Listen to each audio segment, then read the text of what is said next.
Hi, explorers. I hope you are all healthy, friendly, and smart. Today I will be reading Malala's Magic Pencil, written by Malala Yousafzai.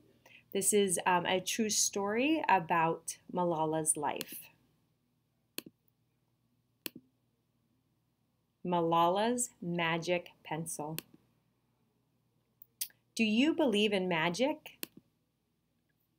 When I was younger, I used to watch a TV show about a boy who had a magic pencil. If he was hungry, he drew a bowl of curry and it appeared.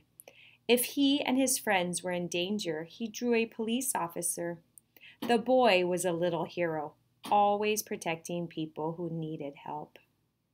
How I wanted a magic pencil too. If I had a magic pencil, I would use it to put a lock on my door so my brothers couldn't bother me. Stop time so I could sleep an extra hour every morning.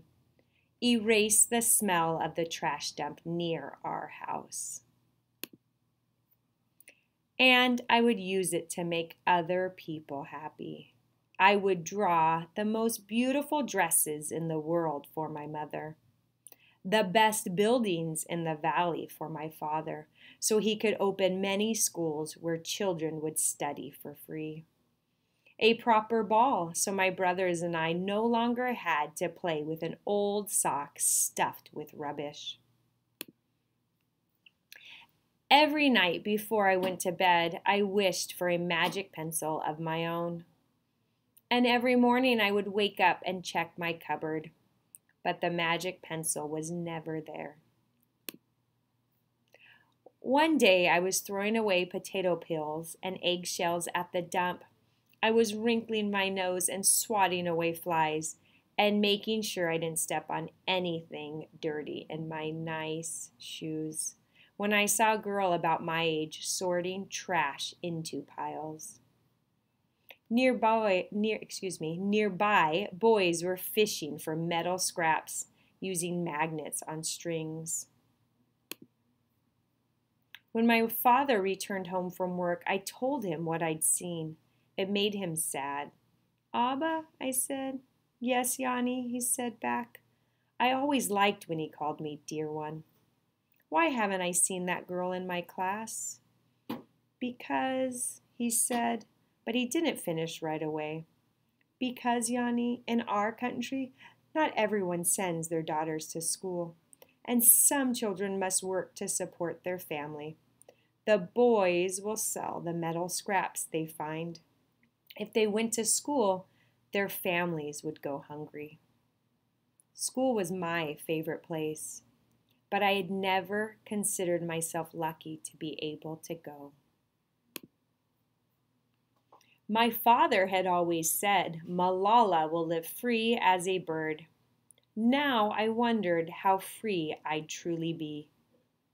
That night I thought about families who didn't have enough food, and the girl who couldn't go to school, and even about how when I was older, I would be expected to cook and clean for my brothers, because where I came from, many girls weren't allowed to become what they dreamed of. I knew then that if I had the magic pencil, I would use it to draw a better world, a peaceful world. First, I would erase war, poverty, and hunger. Then I would draw girls and boys together as equals. Over the next few years, instead of wishing for a magic pencil every night, I worked hard in school every day. I wanted to be one of the top students in my class. But soon, powerful and dangerous men declared that girls were forbidden from attending school. They walked the streets of our city now. They carried weapons. One by one, girls stopped coming to school. "Abba, where are all the students?" "They don't feel safe here anymore, Yanni." How could a few men stop all the girls in our country from going to school? If more people knew what was really happening to us, I thought they might help. Wishing wasn't enough. Someone needed to speak out. Why not me? I wrote about what it felt like to be scared to walk to school and how some of my friends had moved away because of the threat they faced in our city. I wrote about how much I loved school and how proud I was of my uniform.